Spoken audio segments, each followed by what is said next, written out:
Oh, hello. I just want to introduce myself. I'm Najah Soudan. I am a third year medical student at UConn.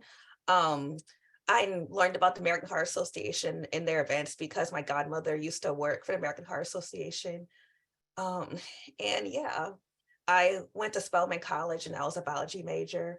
Um, I currently want to pursue internal medicine for my goals. So yeah, I'm giving a presentation on cardiovascular health in older Americans. You all can learn about heart health. So to start, so as we age, our heart makes many different changes. So first, our heart rate is slower because our pacemaker, which actually controls the rate of our heart, um, it starts to get more fibrous and starts to have fat deposits. And so that causes our heart to slow down. Another thing that happens as we age is that the heart fills more slowly because the thickening of the heart wall. And so when you have thickening of the heart wall, you have less blood filling the heart. And so the heart valves also stiffen and thicken. And so that decreases our tolerance to exercise. And so you might notice that as you get older, and you actually get more tired easily. And so that's because of how our heart changes as we get older.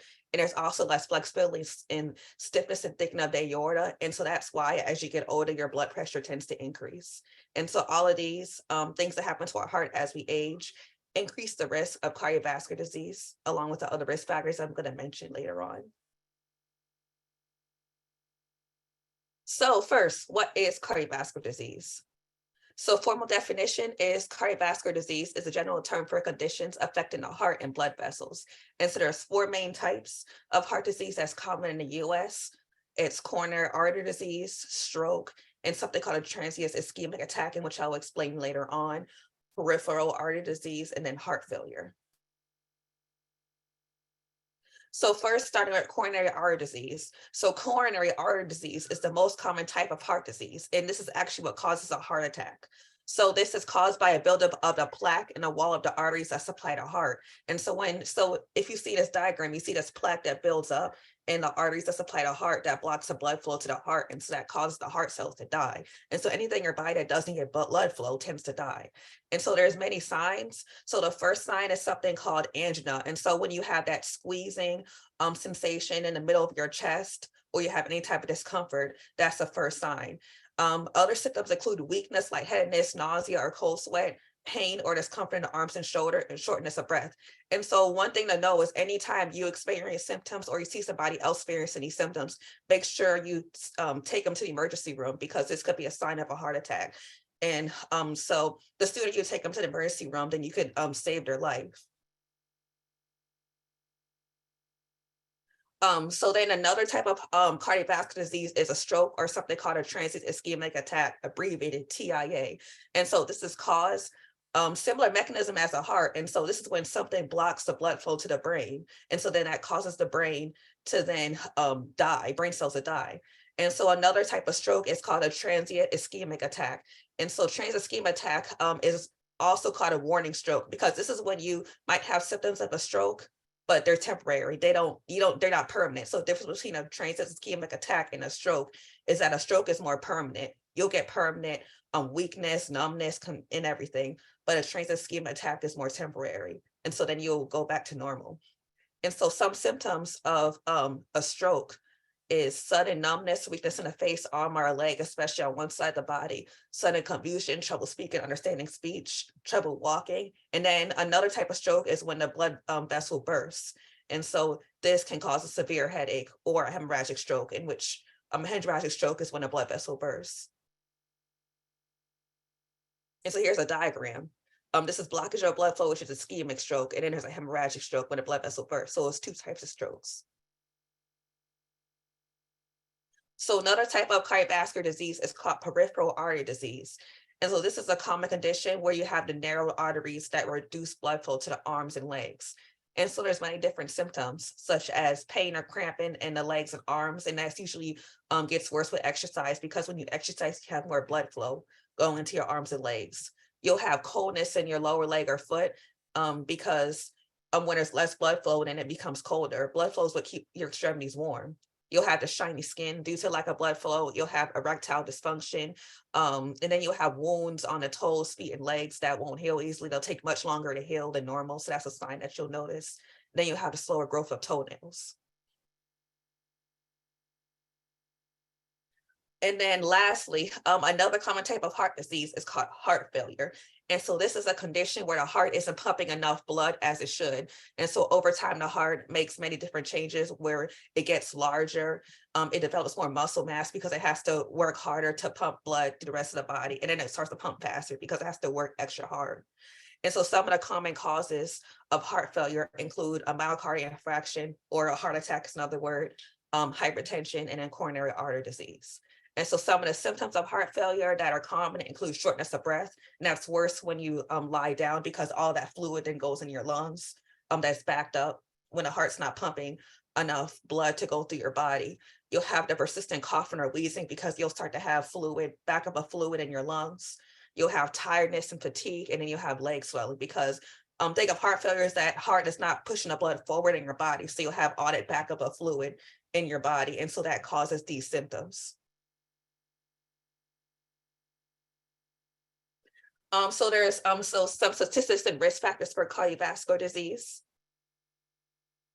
And so here are some fun facts. Well, they're not so fun, but they're like common facts around heart disease. So 1 in 5 deaths account for heart disease. One person dies every 34 seconds from heart disease. Coronary artery disease, what I said earlier, is the most common type of heart disease. And then 21.7% of adults 65 or older report having coronary artery disease, stroke, or both. So some of the risk factors for heart disease include high blood pressure, high cholesterol, diabetes, smoking, obesity, and unhealthy diet. So for high blood pressure and high cholesterol, so nearly 1 in 2 adults actually have high blood pressure. So it's very common in the US. About 7 in 10 people who have a heart attack and 8 in 10 people who have a first stroke have high blood pressure. And so the major risk factor for high blood pressure is too much salt, because all that salt causes fluid to get from your cells into the vessels, which causes that high blood pressure. And so high cholesterol doubles a person's risk for heart disease. And so there's 2 types of cholesterol. There's LDL and HDL. LDL is the bad cholesterol. The HDL is the good cholesterol. And so we always want our LDLs to be low. And so about 86 million people could benefit from taking a medicine to manage from high cholesterol, but only half are doing so. So there's different ways to screen for high cholesterol. So this is when you get a screening test. So screening test happens every 1 to 2 years for men 45 to 65 and women age 55 to 65. And so anybody older 65 should get screening tests annually. And so when you have other risk factors for high cholesterol, then that's when you want to get additional testing. And so there's something called a cholesterol panel, in which your primary care provider or a cardiologist will do when they test your cholesterol. And so it consists of 4 different components: HDL, LDL, triglycerides, and total cholesterol. And so it's highly recommended that your primary care does a screening, because they know you as a whole. They take in different factors like your family history and your other diseases. And so that's the best person to screen for high cholesterol. So diabetes is another risk factor of heart disease. And so high blood sugar can actually damage the blood vessels and nerves that supply the heart. And so adults with diabetes are twice as likely to have heart disease and stroke. So it's a major risk factor. So diabetes can also raise the LDL, bad cholesterol, like I said earlier, and triglycerides.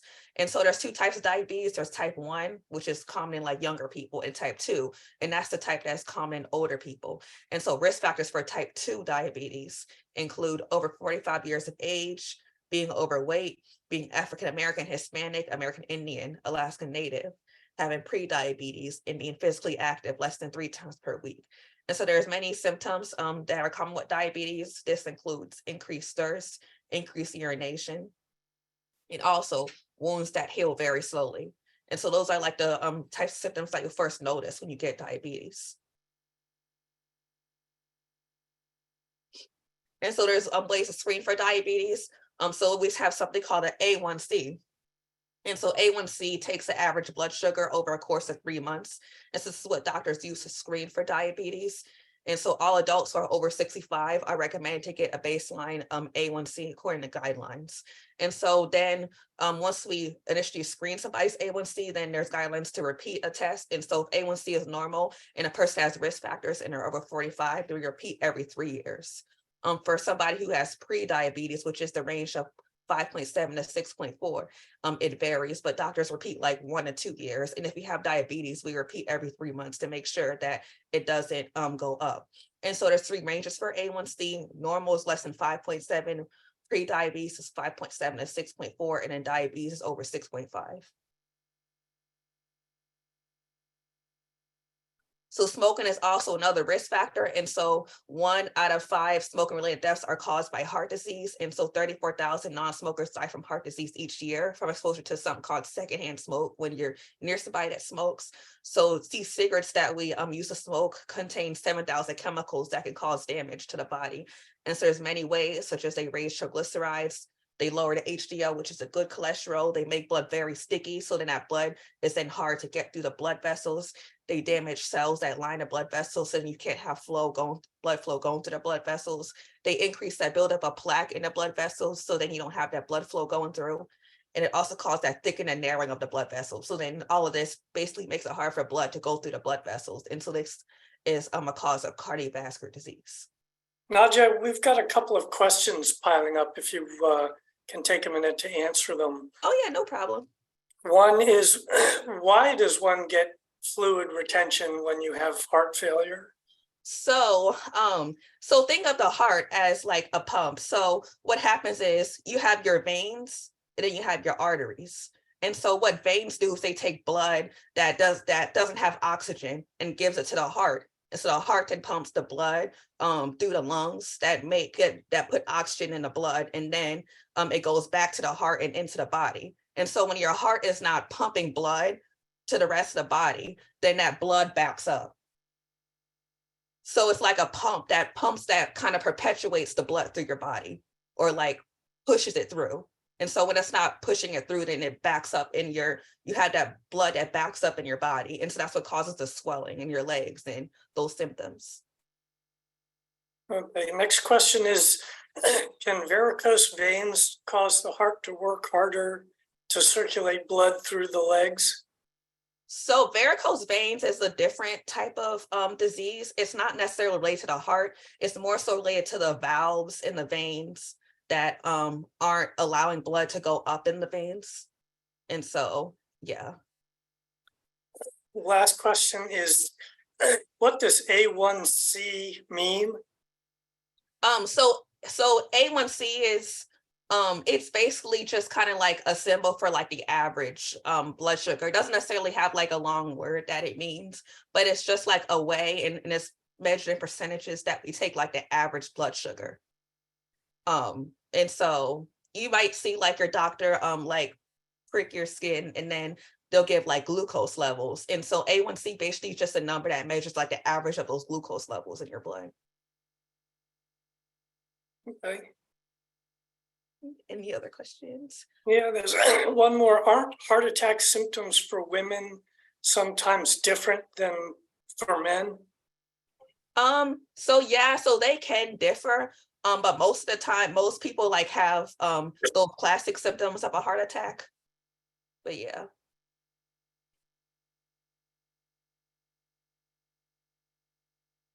Okay, I think that's it for now. Okay.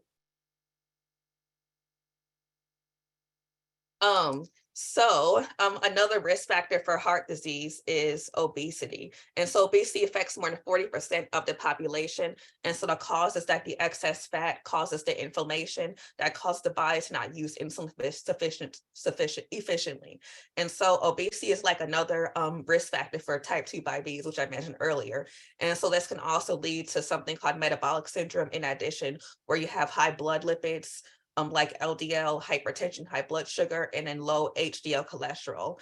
And so a risk factor in obesity is that when you have the fat more so in the abdominal area, that increases the risk of insulin resistance, which causes diabetes, which is a risk factor for heart disease.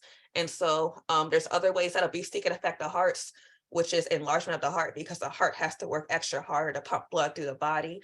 that can also cause irregular heartbeat from the strain on the heart.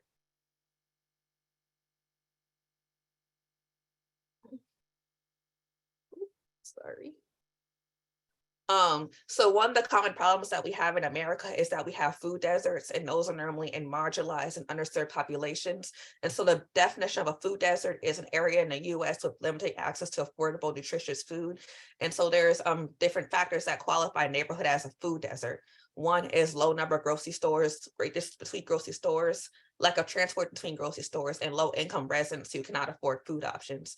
And so for statistics, 25.3 million Americans live in low income areas. 23 of the 25.3 million do not own or have reliable access to vehicles. And these residents are also limited to small delis, bodegas, and fast food restaurants. And food deserts disproportionately affect minority groups, like minorities, like Blacks and Hispanics.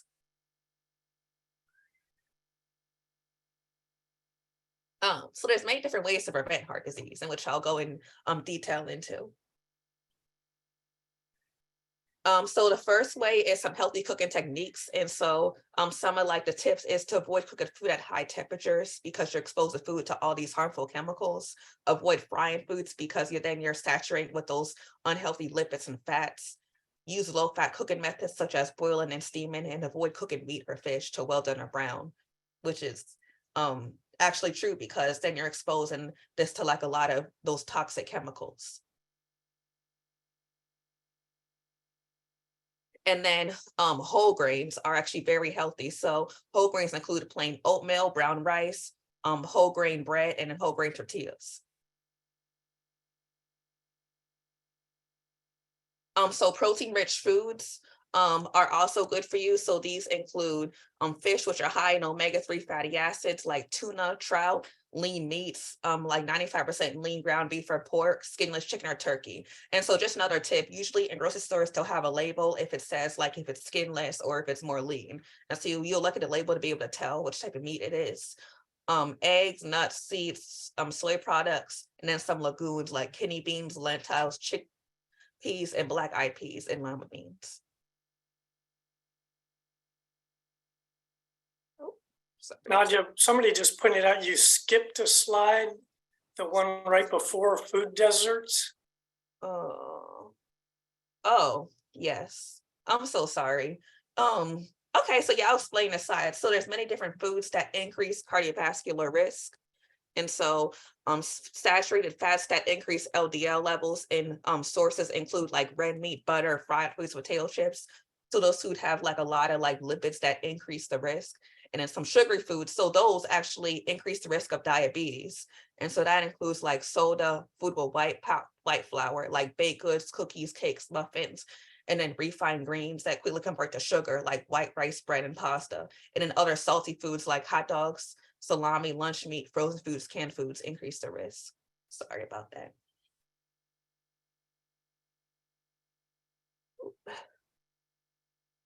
So fast forward.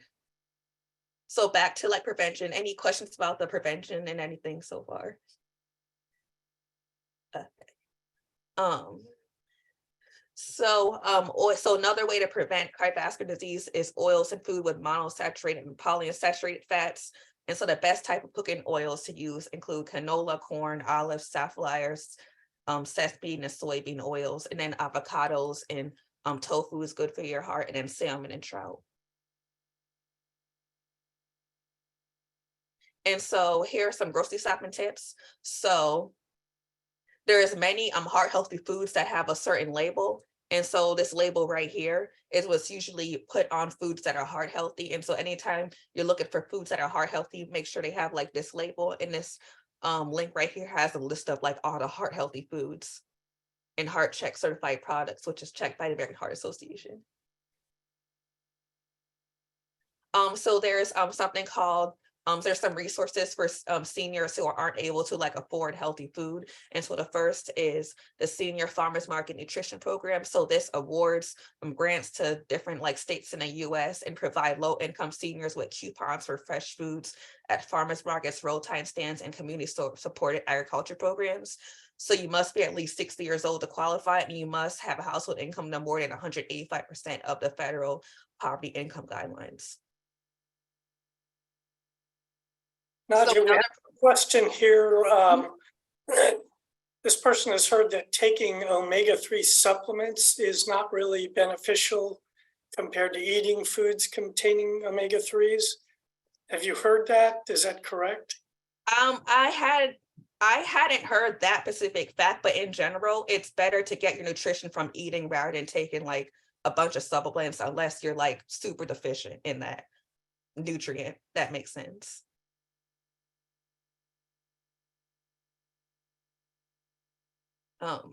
Yeah, so another resource is Meals on Wheels America. And so this is basically for seniors who aren't able to get out their house or aren't able to move around. And so what they do is they bring meals to seniors who have trouble getting out their house. And so it can also come to places like senior centers and community facilities. And so depending on the circumstances, there may be like a small fee, or it may be no cost or full price, depending on financial needs. So then this is specifically in Arlington. So there's some senior programs. One is the Social 60+ Cafe, which helps older adults remain independent and involved in the community by providing meals, transportation, and related nutrition services. Meals are available at any affordable cost, and in each location serves at least one full meal daily. And then Arlington Neighborhood Village. It's open to all Arlington County residents 55 and plus, and members have assistance with errand, transportation, weekly health, wellness programs, and other different things. So there's some grocery stores who provide discounts to seniors. First is Harris Teeter. And so every Thursday, seniors 60 or older get a 5% discount. Every Monday and Thursday, 6 to 8 a.m. in store. Shopping is for seniors only. And so also the first Wednesday of each month, Albertsons offers 10% discount to seniors 55 and older. So another thing that benefits the heart is exercising. And so exercising lowers blood pressure by slowing the heart rate, lessens the risk of diabetes, maintain healthy body weight, reduces stress hormones that puts a burden on the heart, strengthens heart muscles, increases HDL, which is our good cholesterol mentioned earlier, and then it helps relieve stress. We have a related question on that. Yep. Are there specific types of exercise that are better for heart health, or is general exercise good enough? So yes, so this type of exercise, and we call this cardiovascular exercise, which causes the heart to pump a lot, is actually good for our heart because it causes it to become stronger and builds that strength. And so some include like running, fast walking, any type of exercise that makes your heart pump faster and like makes you sweat is good for your heart and better for your heart. And so I'm actually getting into those exercises in the next few slides. So general exercise recommendations. So it's recommended that adults moderate intensity exercise at least 150 minutes per week, and it could be divided as 30 minutes per day for 5 days, or 75 minutes of vigorous activity per week. And then it's also recommended at least 2 days per week of activities that strengthen muscles, and then activities that improve balance 3 days per week. And so I'm going to get into detail on those specific exercises in the next few slides. So some modern technique exercises.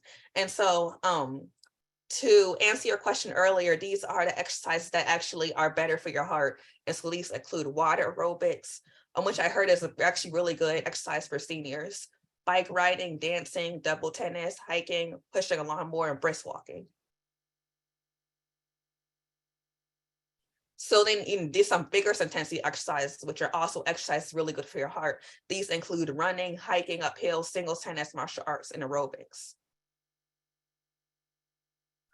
So then there's some muscle strengthening exercises. And so those include just simply carrying heavy shopping bags, yoga, Pilates, Tai Chi, push-ups and sit-ups, heavy gardening with digging and shoveling, and resistance bands. So there's also different balance exercise, which is really good for seniors to practice. And so these include sideways walking, simple grapevine, which is 5 cross steps forward, 5 cross steps back. You might have seen it before. Heel to toe walk, aim for back and forth, 4 to 8 consecutive steps. And if you need me to demonstrate, I'm open to doing that. And then a 1 leg stand for at least 10 seconds, and then a step up with at least 5 steps with each leg. And so these will help strengthen up your muscles and prevent like falls and different things like that. There's also simple home exercises that you could do every day. So a sit to stand, which you aim for 2 to 3 sets of 10 daily, a tandem stance, which you try to hold for at least 3 seconds, a farmer's walk, 30 seconds. And so there's details of these exercises on this website. I can also demonstrate if you need me to. So another program is the Silver Sneakers program. And so this is a good program for seniors because seniors 65 or plus with Medicare Advantage or Medigap may get a free fitness membership. Membership includes 14,000 recreational centers, churches, senior communities, and other neighborhood locations. There's also another resource called Senior Planet. And so this is actually supported by the American Association of Retired Persons. So this actually provides free online fitness classes. All you do is go on the website, find like a link of a class that you're interested in, and you could join it and then do some exercising in your home. And so this is a resource in local Virginia. And so this provides healthy Asian lectures, has a walk fit program that meets twice per week for morning walk at indoor Arlington locations, provides healthy Asian support groups, it provides free online classes to keep seniors active and connected. So this is also another good resource that's actually in Arlington. So another way to prevent heart disease is smoking cessation. And so smoking actually causes damage to the heart and blood vessels. And so when you stop smoking, then this could be repaired quickly. And so heart attack risks drop dramatically within a year of quitting smoking. And so within 5 years, most smokers cut their risk of stroke to nearly that of a non-smoker. So smoking cessation actually makes a huge difference in your heart health. Najah, we have a couple of fitness-related comments and questions. Yes. One of them is this person said they wear an Apple Watch and like the fitness app that helps them track their activities and stay on track with regular exercise. I don't know if you have any comments on fitness trackers and. Yeah. So I do think Apple Watches are really good because you can like set your goals and set your calorie goals. And then it like helps make sure you meet those goals. And I do agree that those apps are really good because they can make like those personalized plans based on what you like to do and what your goals are. So yeah. There's a formula for maximum heart rate during exercise, which is 225 minus your age. Is that an accurate, useful formula? It's a good estimation. So most of these formulas are not like 100% accurate, but they're good like estimations. Also, your Apple Watch can also measure your heart rate too when you exercise. Okay, you mentioned water aerobics. And this person said if you've got arthritis or other joint issues, that's a great way to get exercise without putting a lot of stress on your body. Yes, I didn't hear about that. That's perfect because you're not putting as much stress on that joint. Another comment here, dancing is one of the best forms of exercise. Yeah. It Line has dancing. physical, socialization, and brain stimulation. Yep. And when you were talking about the balance exercises, A&V has been partnered with something called the SAIL program, which stands for Stay Active and Independent for Life. And that's a series of balance and strength and cardio exercises.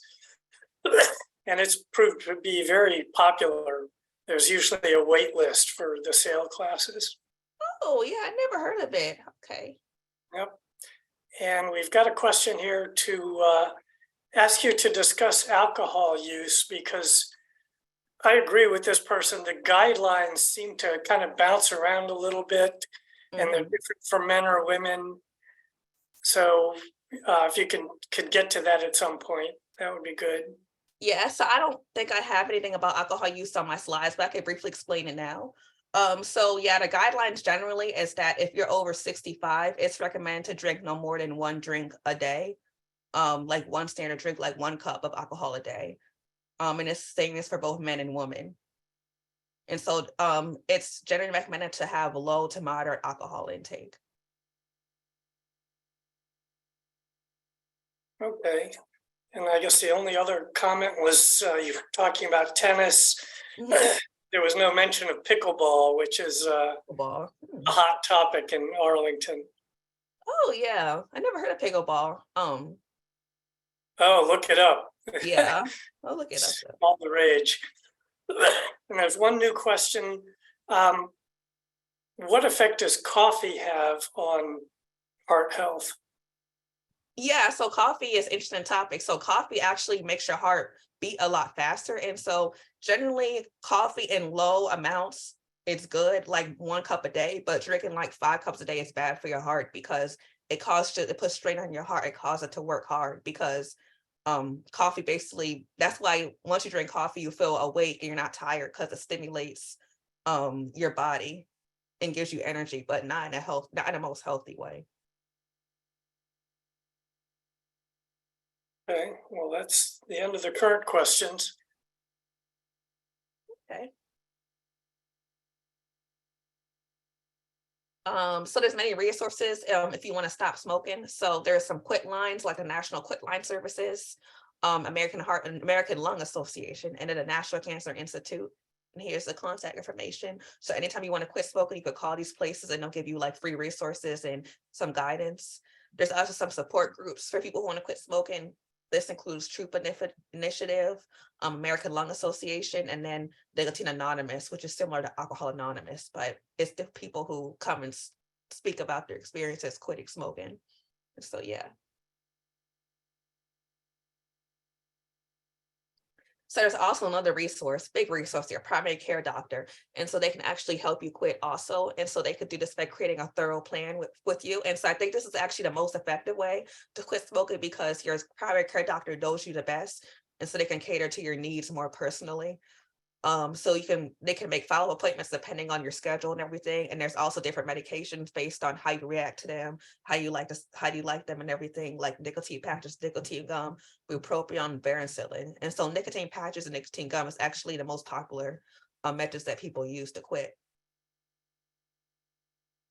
I have another question. How much stress causes damage to the heart? So like in general, like just like stress about like anxiety type stress. Yeah, So stress does cause it can over time cause damage to the heart because when you have like stress, it causes like the heart to work harder. So sometimes when you have anxiety, you hear your heart, like you feel your heart pumping faster. And so when it happens like repeatedly, then it could be bad for your heart. And so stress over time, too much stress is bad. And so much you get into that next, like meditation and ways to handle stress.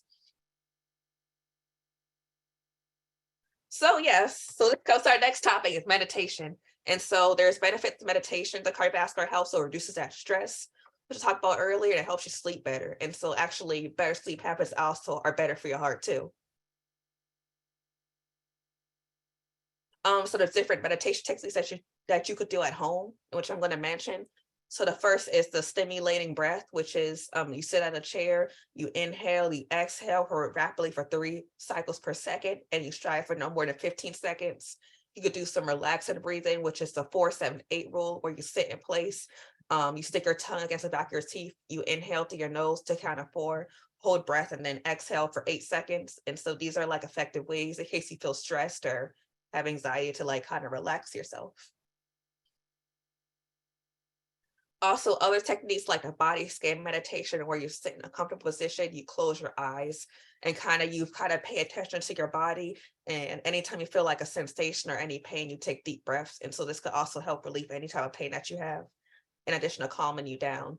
And so this technique is actually really good. The next one for sleep. So if you're having trouble sleeping, it's called the blackboard technique. And so you close your eyes, you picture a blackboard, you take a chalk and write 100, erase it, write 99, erase it, and then keep writing the next number 98, 97, 96 until you reach 0. And then this could also help you fall asleep faster. And then if this doesn't work, you just keep going. You go to 0, then you start at 100 again. And so this is actually a really good way to help with sleep.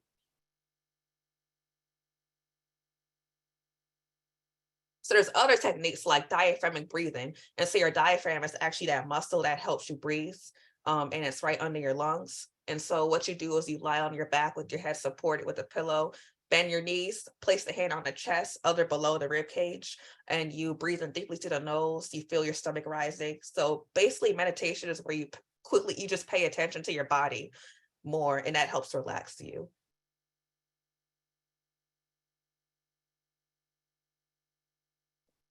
And so there's this is just a list of resources for people and families with heart disease. So first is the Minute Hearts program, which provides like peer support, and then the Capital Caring Grief Support Group, which provides some like grief counseling. And so if you're like ever dealing with heart disease or have a loved one with heart disease, these are some really good resources.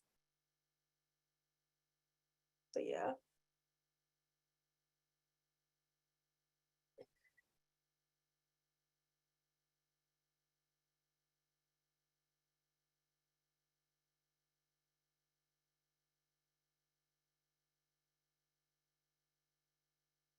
Any questions?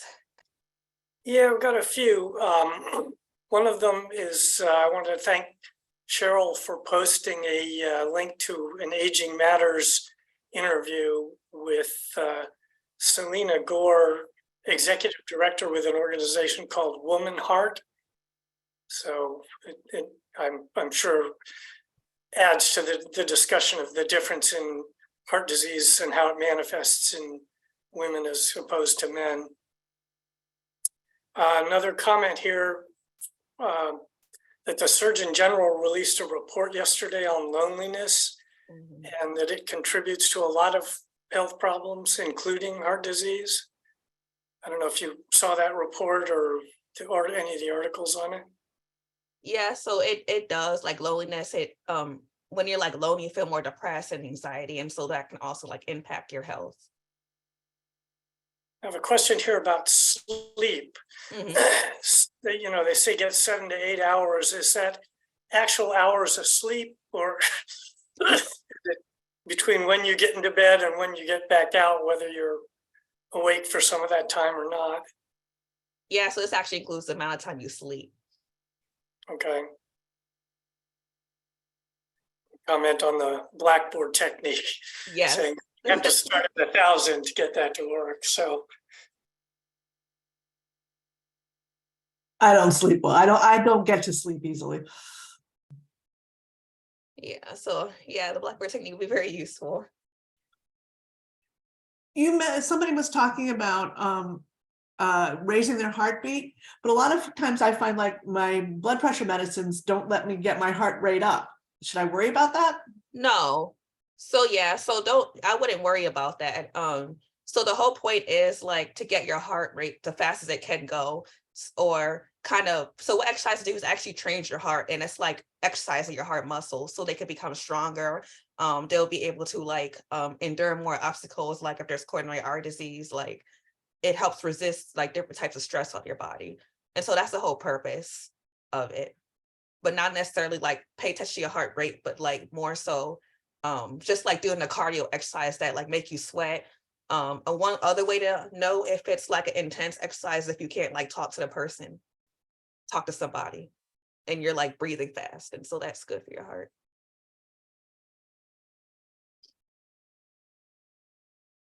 Well, I think, Najah, this has been incredibly comprehensive and helpful. You've given us a lot of basic information, it wasn't too technical, but I think I learned more about my heart today that I maybe never understood from a doctor. So that was excellent, and we really do appreciate you taking time from a really busy schedule. Tell us again what you're studying and where you are in your medical training and what you want to do when you finish all of this. Yes. So I'm currently studying general medicine. I'm a third-year medical student at University of Connecticut, and I want to go into internal medicine for residency, is what I'm looking at. We have a crisis in healthcare providers throughout the country, and as those of us are a little self-interested on this Zoom session about increasingly having people available to treat our older population. And I know I'm looking for younger doctors all the time. So I wish you well. Anybody else have any other comments or questions? And, you know, it's so great, Najah, that you're volunteering, even though you're so busy with your own career and studies and rotations, but to take time out to be part of the American Heart Association education team is really very good of you to do that. Thank you. Yeah, I enjoy doing this too. I enjoy talking and having these discussions. Are And I you also from learn myself Arlington? too. Oh, sorry. Are you from Arlington? No, I'm originally from Baltimore, Maryland, but I'm in Okay. Connecticut. Yeah, for medical school. Well, very good. So, yeah, now you know about Arlington Neighborhood Village, and we are just one of about 300 around the country. So thank you for finding so many specific references to what's available to us here in Arlington. That was a nice touch. So you had to do some special research for the resources here. Problem. So you're getting some thank yous from everybody. We had about 32, 33 people on the Zoom session. And so good job. Well done. Thank you so much. You.